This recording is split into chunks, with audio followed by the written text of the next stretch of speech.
Right. Oh. Now I'm ready.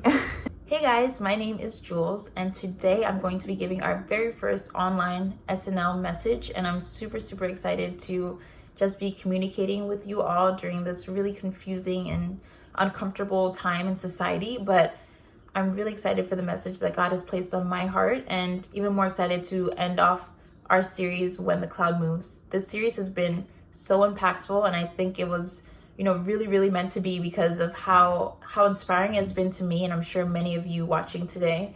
And yeah, I'm just gonna get right into it. I'm going to try to, like I always say, try to do it justice to Amos and DJ, who have given such amazing messages previously in the month of March. And yeah, so here goes nothing, I guess. So while I was preparing for this message, I thought back to when we first thought of the title for this series altogether, When the Cloud Moves. And as we were discussing it, the leaders, we decided, to kind of focus on the fact that Philadelphia is an extremely transitional city. And when I say transitional, it means that people are constantly coming to Philadelphia for a season, whether it's for, a job or to go to school. They, like most of the people that we meet in Philadelphia, are basically here for a short time period and then eventually move on to different states, different cities. And it can be really tough for the people that do stay in Philadelphia and do have to see people constantly coming and going. And for the longest time, I didn't realize that the nature of Philadelphia was transitional. I just kind of assumed that the people I became close to, or the people I met in college, just happened to live in other places and just happened to be moving all the time. But when we had that meeting, it kind of brought those thoughts into light and made me realize that, wow, like Philadelphia actually is just a very transitional city, and it's not really something that I can control, and it's not something that I can, change when meeting new people or making new friends. And yeah, it was really enlightening to hear everyone else talk about their experience with Philadelphia in general. And it was comforting because it's something that I've constantly dealt with, being someone who was born in Philadelphia, raised, went to elementary, middle, college, and now is working in Philadelphia. So yes, I was born here, and I am still here. Yeah. So Philadelphia is an extremely transitional city, and I'm still trying to wrap my head around the fact that, the more people I meet, the more people I'll eventually see off. And that's just really hard. It's something that has brought me, great joy meeting new people, but also a lot of sadness saying goodbye and, watching someone start a new life. It's been really hard. And I think my senior year of college is when it hit me the hardest because, like I said before, my friend group that I had grown so close to and the community I basically built myself around was just spreading out around the country after graduation. Like everyone was from a different city and was going back, whether it was for a job or whether it was to be closer to family. It was just like everyone I knew was just going off and leaving Philadelphia, and I didn't know how to handle that. And I thought the automatic response to that was, okay, maybe it's my turn to go and leave Philadelphia as well. Maybe it's, I've lived here my entire life. I've done everything here. Why not start something new? Why not begin a new journey? And I'm sure I'm not the only person that can relate to that, just wanting something new, a clean slate.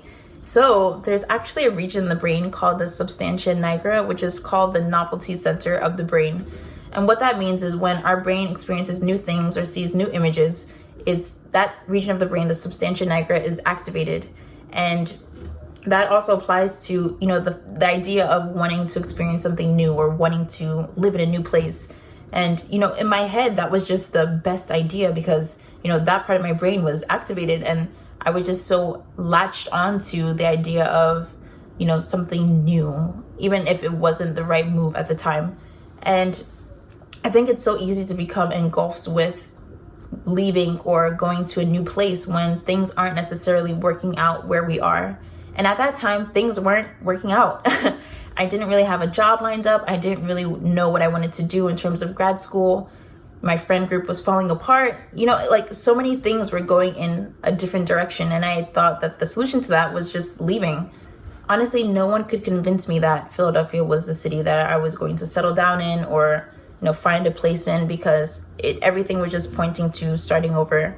Especially now in the time we live in, the idea of traveling somewhere and leaving sounds great. Like, imagine if God came down to one of us and said, okay, don't worry about it, don't be anxious, I will take care of you, all you have to do is pack your bags, and I'm gonna, make you travel to this new place and do something, do something great, travel, and you'll be safe the whole time. I'm sure all of us would grab our backpacks, grab our suitcases, and head out. So the idea of this new life was just so appealing to me, but it wasn't something that I really thought out. I just thought it was what I needed because it felt good and it felt right at the time. So today's message is going to be based around the story of Jacob and Joseph. So I'm going to be reading from Genesis 46. I'll be reading from verses 1 to 5. And the first verse says, "So Israel set out with all that was his, and when he reached Beersheba, he offered sacrifices to the God of his father Isaac. And God spoke to Israel in a vision at night and said, 'Jacob, Jacob.' 'Here I am,' he replied. 'I am God, the God of your father,' he said. 'Do not be afraid to go down to Egypt, for I will make you into a great nation there. I will go down to Egypt with you, and I will surely bring you back again. And Joseph's own hand will close your eyes.' Then Jacob left Beersheba, and Israel's sons took their father Jacob and their children and their wives in the carts that Pharaoh had sent to transport him." So as you can see in this passage, Jacob is en route to Egypt in order to reunite with his son Joseph, who was sold into slavery. And before this, Jacob thought his son wasn't even alive. He didn't know that Joseph was still living, let alone that he was, living and thriving in Egypt. And so when he heard news that Joseph was still alive, he automatically was so excited to travel and see his son again. And at this time, Jacob was pretty old, so the idea of him leaving with his entire family to travel all the way to Egypt wasn't something that was considered easy, but he was just so overcome with emotion about the fact that he would be reunited with his son. But what really stood out to me when I was reading this passage was the fact that Jacob offered burnt sacrifices to God, and he automatically sought God's counsel. And that's something that we as Christians don't always do in our own personal lives. I think a lot of times when we receive our dream offer or get admitted into our dream school, we automatically just accept right away, or we, celebrate too early just because it's something that we've always wanted and we thought we always needed, but we don't get on our knees and pray to God about whether or not we should accept it or we should sign for it, because it's something that we're praying for this whole time. So obviously it's the right way to go and it's God's blessing upon us. But after reading this passage, I was reminded about the fact that, even if it seems like something that's amazing, even if, Jacob is being reunited with his son and things are going to work out, it doesn't mean that we shouldn't seek God's face. We shouldn't seek God's hand of guidance over our decision making.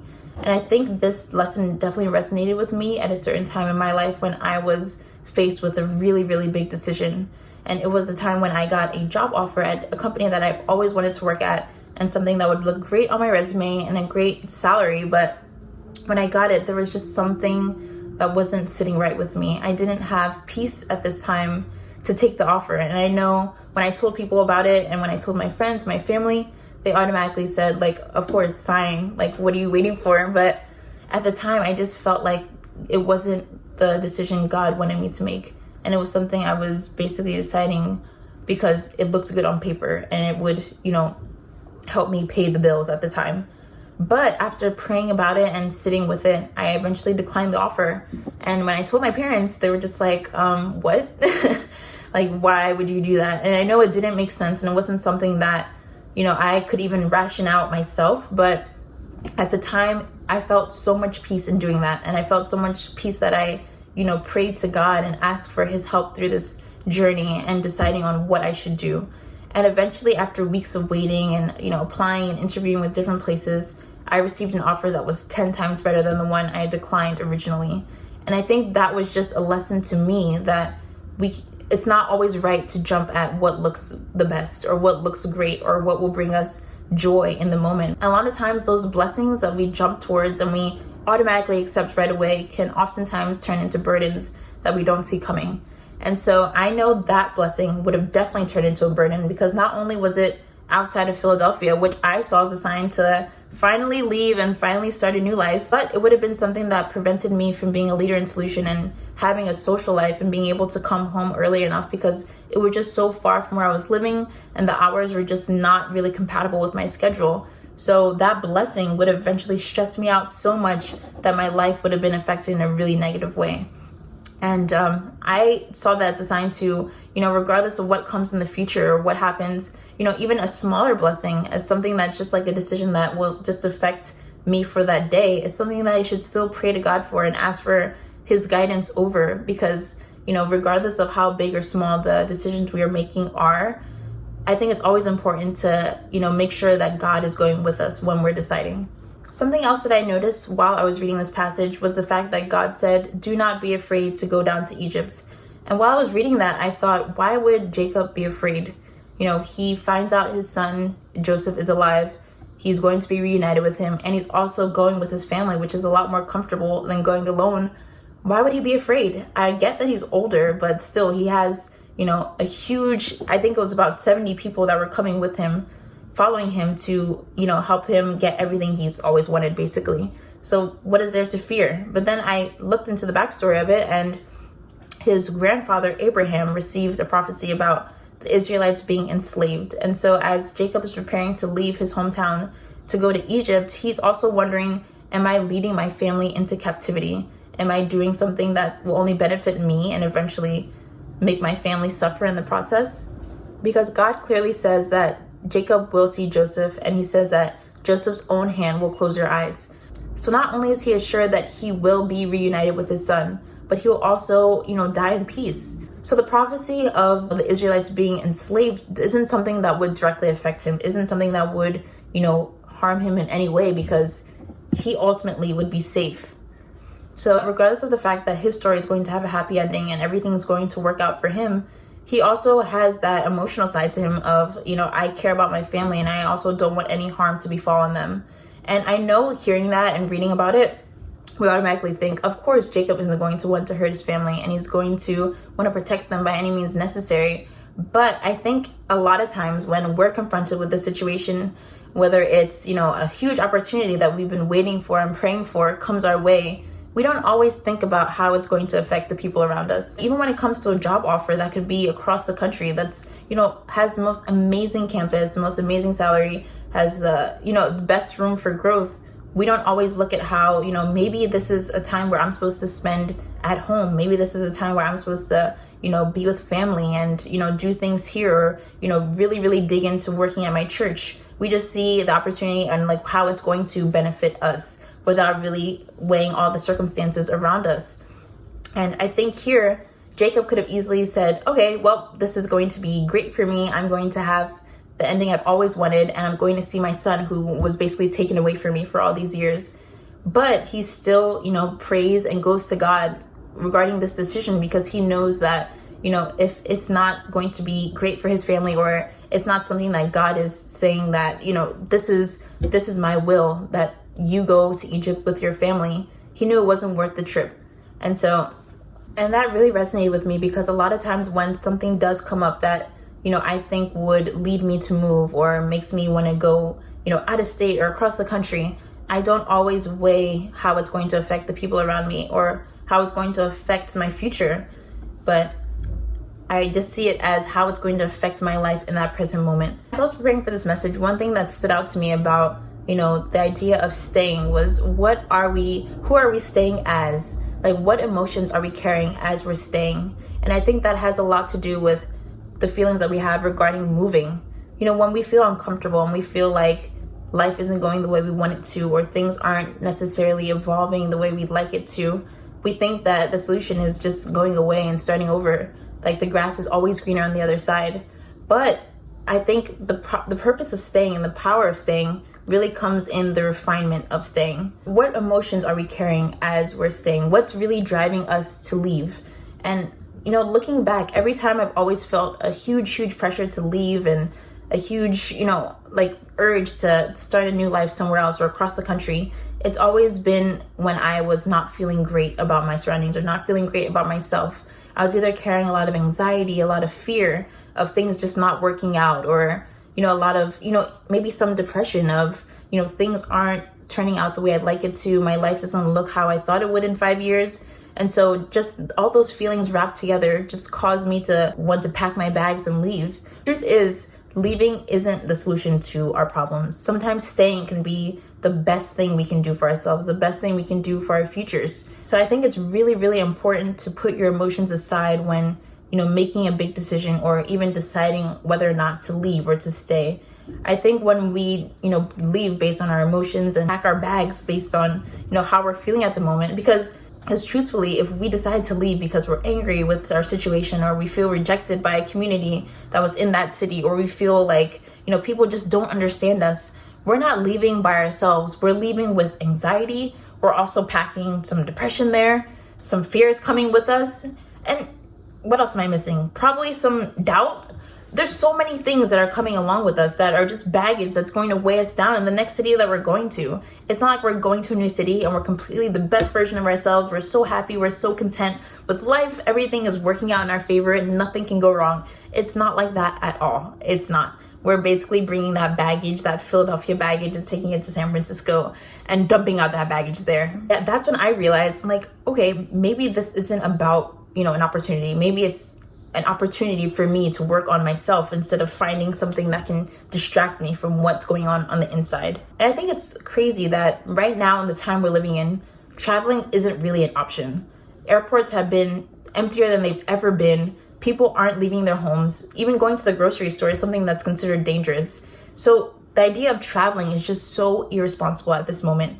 And now, like, all those feelings that I've had, even in this past week, to just go out and go somewhere and, like, maybe even pondering the fact that maybe I don't want to be in Philadelphia in 5 years, like, this time period that we're in now just totally negates all those ideas, because it's not even possible for me to leave at this moment. Even if I really, really wanted to, if I wanted to start a new life in California, it's not possible just because of the time we're living in right now.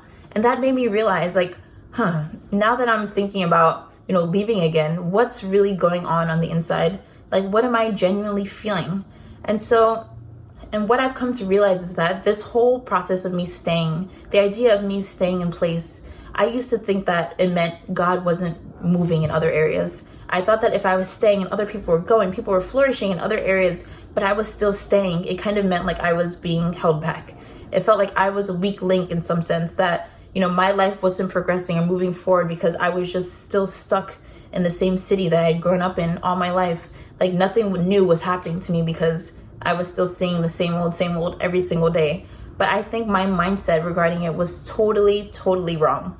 I think stillness is probably one of the greatest gifts we have ever been given. So going off of Psalm 46:10, it says, He says, "Be still and know that I am God. I will be exalted among the nations. I will be exalted in the earth." So when I read this psalm, it made me realize that, in our stillness, in our staying where we are, we're able to know who God truly is. When we're constantly moving around and distracting ourselves with new people, new places, we're not really, sitting on the fact that, who is God to me? Who is God in general? What is He doing in my life? What does He truly mean to me? And I think this period of, self-quarantine has made me realize, what is my relationship with God? What do I see God doing in my life? And it made me realize that God is doing so much more than I ever imagined. Just because I'm still in the same city doesn't mean God isn't moving in other areas of my life. It can be so easy to attribute where we are to what God is doing. And just because we are still and staying in a certain place doesn't mean God isn't moving for us in other areas. All the things that we've been given and all the opportunities we've been given, even while we're staying still, is such a blessing. Even the fact that many of us can work from home is a bigger blessing than we can ever imagine. There have been countless Americans who have lost their jobs throughout this entire process. So just being able to have a job where you can work from home is such an incredible blessing.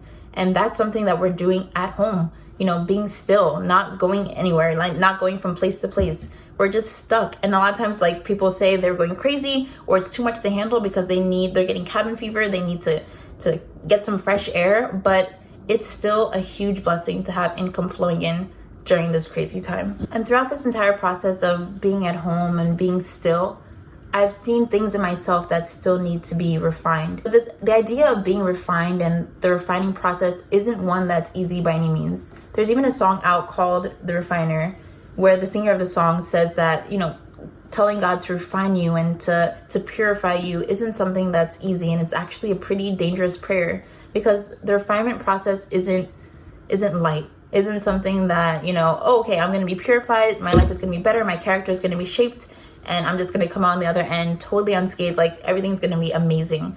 It's actually it can be very painful at times to be refined and to trust God with, molding you into the person that you're supposed to be. And it can be like, I think for me, this process of being still was very uncomfortable in the beginning, because just being alone with myself and my own thoughts, like I was just seeing how sometimes my thoughts weren't necessarily, the right thoughts, or things like that were being revealed to me about my character or who I wasn't very comfortable. And so I realized that, being still and staying in one place is the perfect time to be refined by God. It's a perfect time to cry out to God to help you to be the person that you want to be a person that, reflects Jesus and, reflects and emits God's love. So in Malachi 3:3, it reads, "He will sit as a refiner and purifier of silver, and he will purify the sons of Levi and refine them like gold and silver, and they will bring offerings in righteousness to the Lord." The idea of a refiner's fire isn't a fire that totally consumes you. It's a fire that actually purifies. So it's not meant to, burn you up and just spit you out as dust, but it actually molds you into a better person. And so I think that is the best, example of what God is for us. When we ask God to refine us and to be a refiner in our lives, we're actually telling him to, take out all those bad parts of our personality or all those negative emotions that we feel about ourselves and refine us into a reflection of him and his son, Jesus Christ. I think, especially during this self-quarantine, I realized that that's a prayer that I definitely need to be praying, because, the thing about refinement is that we'll always be better on the other end. No matter how hard it is, when we're asking God to refine us, we're telling him that we want a better relationship with him. We want to know him better, because the more we're refined and the more we're purified, the closer we will be to him. Something I read while I was, resonating on that fact was the idea of gold being refined. And so I found a quote online that said, "Refined gold is usually easier to sell than gold jewelry because it is a much higher quality of gold.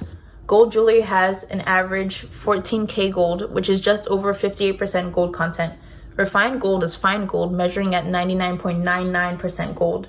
The higher gold content makes refined gold more valuable." When you think about it, even though both of them are gold, because the gold was refined and, was purified, it has a higher value.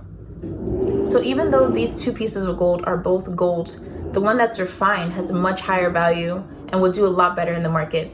And so when you think about that in terms of being a Christian and living a Christian life, when we allow God to refine us and we allow him to, help build our character and help build up our self-esteem and, make us better Christians to everyone that we come across, we're increasing our value. We're increasing the value we can be to others. And even if, we are staying or we are going, when we're refined and we're, exuding God's love, we'll be a light into the places that we go to, or a light in the places that we stay.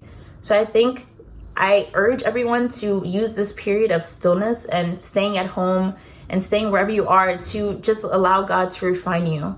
Because no matter what, we'll always see something, or there'll always be something or an area of our lives that needs to be refined and an area that needs to be worked through. Because at the end of the day, none of us is perfect, and we all have things that we can work through. And I basically want to end this message on the idea of, a destination. A lot of us kind of base our happiness or, just put all of our trust in the idea of a great destination, because we think that, okay, it doesn't matter what necessarily happens as long as I end up here. I end up at this company, this school, like it doesn't matter what happens along the way. But I think what matters most is actually the journey, is actually how we get there. And not just how we get there, but who we're going with and who we're going as. I think that if I had left Philadelphia at a time that I wasn't ready, I would have gone as a worse version of myself.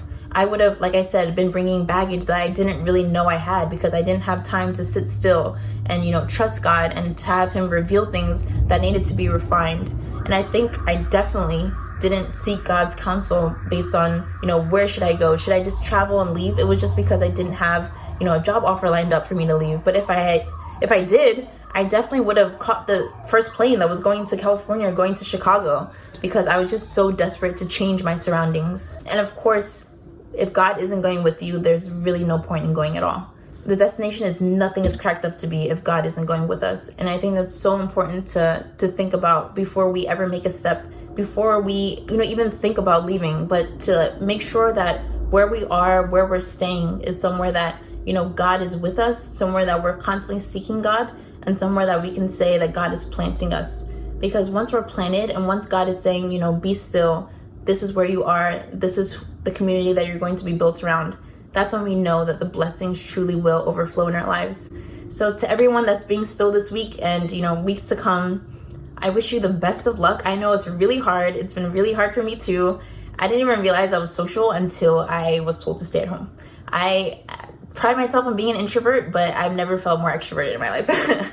So yeah, it's really tough, but I just urge you guys to just seek God's face, pray more, read your Bibles, and just allow God to refine all those, little intricate details about yourself that maybe need some work or that you don't necessarily like or you don't, want to come out in certain situations. So we can totally get through this.